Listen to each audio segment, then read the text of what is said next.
She screamed that my daughter was a disease, then threw her van into reverse and slammed it through my fence. The wood splintered like bones breaking, and as the dust settled, she picked up her phone and called 911 on us. What she didn't know, the man she was trying to frame, was a cop. It was supposed to be a perfect Saturday morning, the kind where you make coffee, listen to the birds, and forget the world exists for a while. My 16-year-old daughter Maya had set up a small makeup table on the porch. She'd been teaching herself makeup artistry, contouring, shimmer, all that stuff I don't pretend to understand. To me, it was just my kid expressing herself, doing something she loved. She had her palette, spread out music, playing softly, sunlight on her hair. It was peaceful. Until I heard the scream. "You people are a disease." I looked up just in time to see the woman from across the street marching toward us, Karen Davis. Mid-40s blonde bob, perfect manicure, the kind of woman who'd file a complaint if your grass grew half an inch too tall. She stormed across her lawn like she owned the whole damn neighborhood. Maya froze eyeliner pen shaking in her hand. The joy drained from her face so fast it broke my heart. Karen stopped right at the property line, hands on hips, voice sharp enough to cut glass. "Go spread your filth somewhere else. This is a family neighborhood." I walked out before my brain caught up to my body. "Ma'am," I said, steady and calm. The tone I've used 1,000 times in uniform. "My daughter's on our porch doing her makeup. There's nothing wrong with that." Karen's face flushed crimson. "Oh, I know what I'm seeing. It's a signal. Drugs, prostitution, you people bring your trash here and think we'll just let you destroy our community. Not on my watch." My daughter burst into tears. She hadn't done anything. Just sat there painting her face, trying to feel beautiful. I stepped between them, keeping my voice low. "You need to leave, ma'am. Now." She jabbed a finger toward me. "You'll regret this. I'm calling the HOA. I'm calling the police. You'll be out of here in a week." Then she spun on her heel, stomped through her flower bed, and disappeared inside her house, slamming the door so hard I felt it in my teeth. For a second, I thought it was over. Then I heard an engine rev. I turned just as her minivan shot backward hard. It fishtailed tires squealing and smashed straight through the corner of my fence. The wood exploded into the air, white paint and dirt flying everywhere. Then she threw it in drive and sped off down the street. Maya whispered, "Dad, is she coming back?" I wrapped my arms around her, trying to stay calm, but my mind was already in cop mode, time direction of travel vehicle, make license plate. Then, as I reached for my phone to call 911, Maya gasped, pointing. "Dad!" Look. Through the blinds of her living room window, Karen was watching us. Phone pressed to her ear. She was calling the police first. That's when I laughed, sharp, bitter. I knew the game. The aggressor always calls first to control the narrative. She'd scream, threaten, scared monster, and the responding officers would have to figure it out. And in this country, that first impression can mean everything. So I waited. When the patrol cars pulled up, lights flashing, Karen burst out of her house crying. Crocodile tears. "He threatened me. He came at me. I feared for my life." She pointed at me like she was on stage. I stayed on my porch, hands visible, heart pounding but voice even. The younger officer, the one I called Mustache later, approached carefully. "Sir, can you tell me what happened?" "Yes, officer," I said.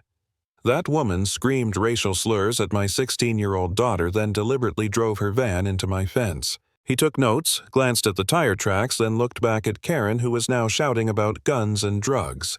His eyes narrowed. The pieces weren't fitting her story. Then I decided it was time to end the charade. "Officer," I said quietly, reaching for my wallet. "I'm reaching for my ID." I flipped it open, not to my license, but to my badge. Sergeant Daniel Miller, Internal Affairs Division. The color drained from his face. "Sergeant, copy that." He called in for a supervisor. Across the street, Karen's voice hit a new pitch. "That's fake. He's impersonating an officer. Arrest him." A few minutes later, Lieutenant Albright pulled up a guy I knew from a few department briefings. He took one look at the scene, one look at the fence, and sighed like a man who already knew his weekend was ruined. After my statement, he asked, "You pressing charges?" "Absolutely," I said. And I want a hate crime enhancement. When he walked over to Karen, I heard her stammer, "I didn't mean it like that." This neighborhood is changing. That one line told him everything. But the next morning, I got a letter from the HOA, not support, not concern, just a formal notice. Your fence must be repaired within 30 days to maintain community appearance. That was the moment I realized it wasn't just her. The whole system was built to keep people like us quiet. I called the HOA president, Carol. Her voice was sticky sweet. "We just want to make sure everyone follows the same rules, Sergeant." "Sure," I said evenly. "And I assume you also sent one to the woman whose van is currently impounded as evidence." Silence. I continued, because if the HOA starts harassing victims of a hate crime, that's going to look really bad on the local news. Click, end of call. Small win, but it didn't last. A week later, my captain called me in. He looked grim. "Miller, the woman filed a formal complaint. She says you threatened her, used your position to intimidate her. IA's opening an investigation." I just stared. "You're investigating me." "I don't have a choice," he said softly. "You're on desk duty. Turn in your weapon and badge." That hit harder than I expected.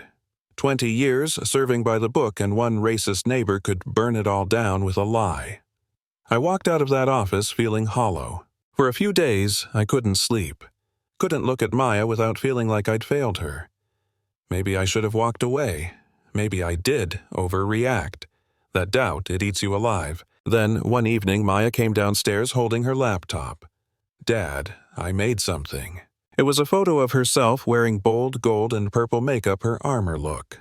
Shattered pieces of a white picket fence surrounded her face, and over them were the words Karen had screamed: disease, filth, prostitution.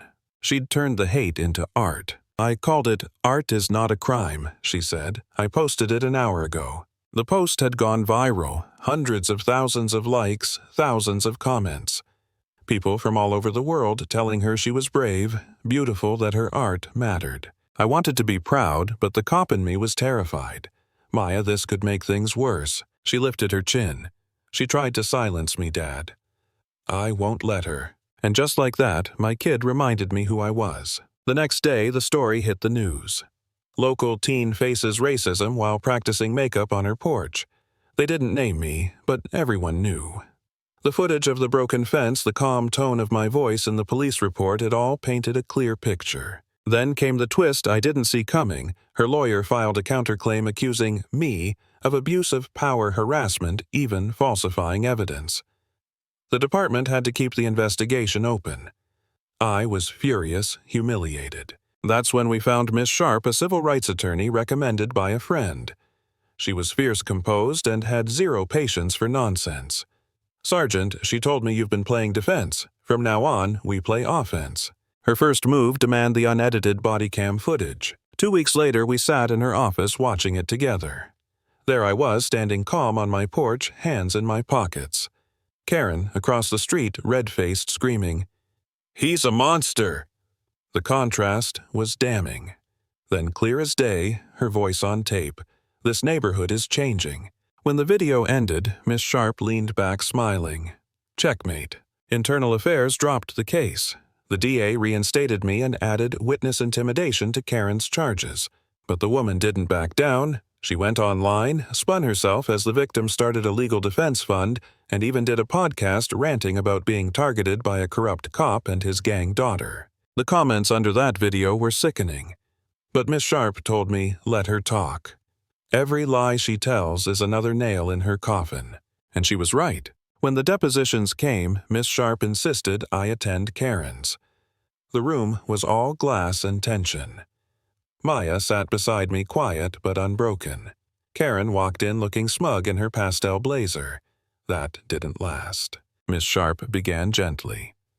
"Mrs. Davis, did you call the police on your former neighbors in 2018? Karen blinked. I don't recall. "How about the Washington family? The barbecue complaint? The Garcia's loud music? The Patel family and their aggressive golden retriever?" Karen's lawyer objected, but Miss Sharp kept going, sliding documents across the table.